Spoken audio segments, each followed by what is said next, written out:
What is going on, fellow Wastelanders? Welcome to the channel. Shock Radio here. Today we are going to be discussing some planned balance changes in the world of CROSSOUT. That's right, ladies and gentlemen, the buff and nerf train just doesn't stop rolling in this game. So let's get right into what they are changing with next week's balance changes. So the Capkan, when the mine cable is stretched to the maximum length, there will now be a calculation of the captured vehicle's momentum. The momentum depends on the vehicle's mass and its current speed. Based on this calculation, there will be three possible outcomes. So before we move on, when I first read this, I was like, that's what it is now. But it's not. It's mainly based on speed in the current state, I believe, not really quite the mass thing, but we're going to read on and they're going to explain it to us. If the vehicle's momentum is below the minimum value, the cable will not break. If the vehicle's momentum is higher than the minimum value, but below the max value, the cable will break with a delay. If the vehicle's momentum is higher than the maximum value, the cable will break immediately.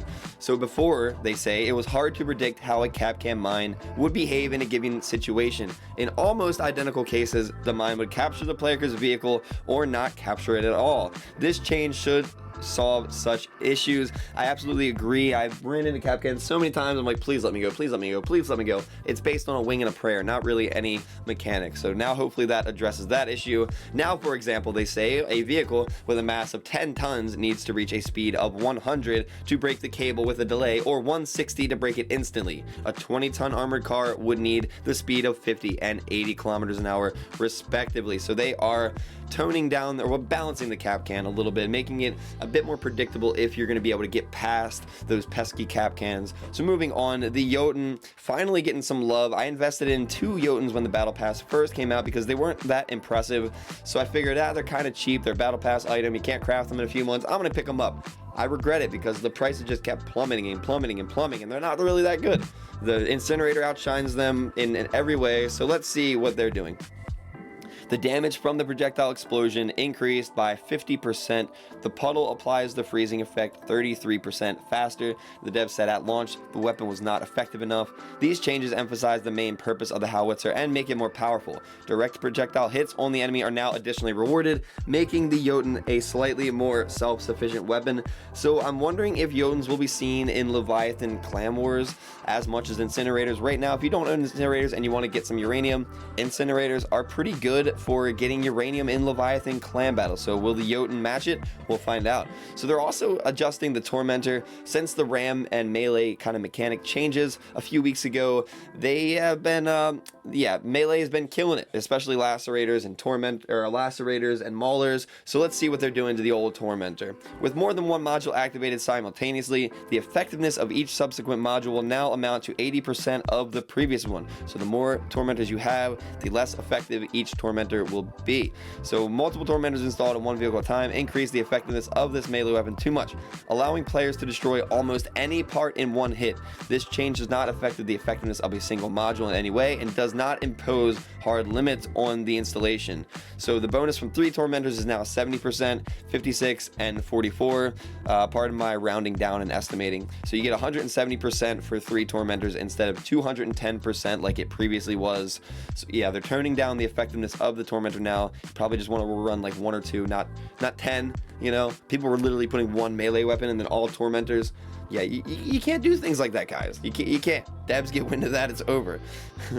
So the GL55 Impulse is actually getting a massive nerf. I'm super disappointed in this one because, like, yeah, we'll read on. The reason why they're nerfing it is why I'm disappointed. So I'll tell you why after we read that. The size of the projectile has been decreased, so you need to be more accurate. The perk now requires 8 hits on the enemy instead of 5. The bonus damage of the next projectile is 40% instead of 50, so you need to hit it more times, and it's going to do less damage. And the cooling rate reduced by 40%, so it's going to cool down slower. Now the devs have said the grenade launcher has unreasonably high effectiveness in battles 6 to 9k. Reducing the projectile size, which was much larger than other grenade launchers, should lower the average number of hits, making the weapon more skill demanding. Perk and cooldown rate changes reduce the average damage per second dealt by the weapon. So this is really disappointing because, like, it was basically, here's what clan confrontation 6 to 9k looks like right now. Remedies, impulses, lacerators and maulers, and cyclones. All right, The impulses are fine. I mean, they're okay. Like, I'd much rather be beaten by an impulse than the lacerator, and like they're adjusting the effectiveness of purple weapons at 9k. I don't want the Cyclone to be nerfed, guys, by any means, so don't take this the wrong way, but the Cyclone is super effective at 9k on Garrett legs. Devs, come on now, let people have fun with the rocket or the grenade launchers. What are you doing? But it seems like they don't want anyone having fun in clan confrontation right now. So Maulers, the base damage reduced by 22%, perk damage bonus increase from 10 to 20%. So that's a little bit of a balance, you know, base damage done, perk damage increase. So that might be a bit of a balance instead of like a nerf, but we'll see. Lacerator damage has been reduced, just straight up reduced by 16%, because that's basically all you see of the two lacerators in clan confrontation. So the devs have said both chainsaws stand out for their high efficiency at any power score, far surpassing the chainsaw of other rarities. Their damage to energy consumption ratio is the highest relative to other chainsaws, so the decision was made to decrease their damage. Let me reword this for you guys. Their damage to energy consumption ratio is the highest relative to other chainsaws, so the decision was made, edit, to nerf the crap out of these instead of buffing the other chainsaws that absolutely suck. Harvester. Anyway, rebalancing of the Mauler perk is required in order to weaken builds with a small number of those chainsaws. With 4 installed Maulers, the damage will be identical to what it used to be. I don't think many people really used Maulers. Actually, I lied. I think they put like 2 of them on there to support the lacerator. So now they're like, you might want to run 4. Anyway, so yeah, people were running lacerators and Maulers rampant in clan confrontation and doing very well. I've even seen lacerators in clan battles do pretty decent a couple weeks ago. So they are toning down the melee damage, and this has to be because of those ram damage mechanics. They're looking at it like, man, we messed up. Alright, so the Narwhal, this is my favorite weapon in the battle pass by far, so I'm super excited about this. The projectile explosion now freezes parts by 35% instead of 20% previously. Like the Yotun, the Narwhal demonstrates inadequate efficiency. This change increases the efficiency of parts, which allows for faster activation of the weapons perk. So I just picked up a Narwhal the other day. Hopefully this increases the value so I don't lose out any coin. I'm super excited to give the Narwhal a try. It's yeah, my favorite weapon so far in the battle pass to test drive, so I'm really excited to come up with a build for that. They are also adjusting fortunes, the fire rate reduced by 20%. So a high effectiveness at 9 to 12,000 power score. This change increases the time between launching projectiles, making it harder to deal damage to moving parts. Makes me sad because the fortunes were actually being used sometimes in clan battles, and it's very rare that you see legendaries effective in clan battles, but especially for Leviathan clan battles, the fortunes were shining. So it is unfortunate that because they're so good at 9 to 12,000 power score, which I believe that's where most players play at, they're being nerfed. So unfortunate for those that were using fortunes in clan battles. They might still be effective in clan battles, especially Leviathan wars, but a slight nerf to the fire rate. So this one is pretty exciting, guys. The Avalanche, it's been a while since they have messed with the big old beefy Avalanche boy, and yeah, they nerfed the crap out of it a while back, and it hasn't really been seen much in the Wasteland since then. But this time, man, they are doing some insane buffs to the Avalanche, so let's see if it brings it back.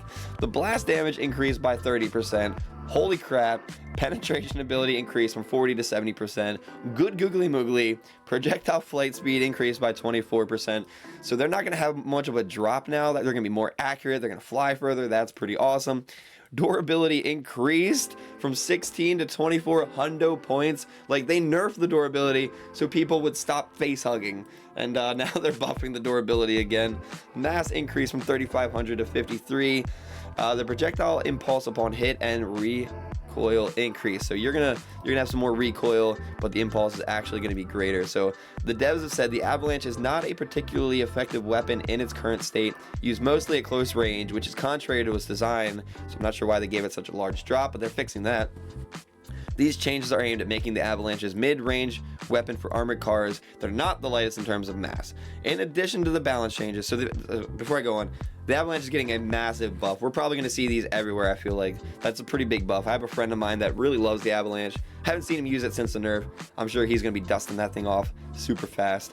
In addition to these balance changes, the update will introduce both new modes and familiar ones that are beloved by the players. After crazy dashes and fierce confrontations comes the Night of Judgment. So we got some new events coming next week, guys. Some new game modes that I get excited about. These, like my favorite, I can't remember the name of it right now, but I have a couple of favorite events. Winter Mayhem and Spring Mayhem, that's what it is. Those are my favorite, some of my favorite events. So let's see what they're bringing next week. Maybe they're gonna bring Spring Mayhem back, huh? I look forward to that, and some new modes. What are you guys looking forward to in this patch? Let me know in the comments below what is really making you happy or really making you sad in these balance updates. There's definitely a lot to take in here, a lot of good things. I think overall this balance change is actually really good. I like everything in here except for maybe the impulse nerf. That wasn't cool, devs, not cool, but everything else pretty good to me. What do you guys think? Let me know. Appreciate you guys watching. Thank you very much. I will see you guys in the next video.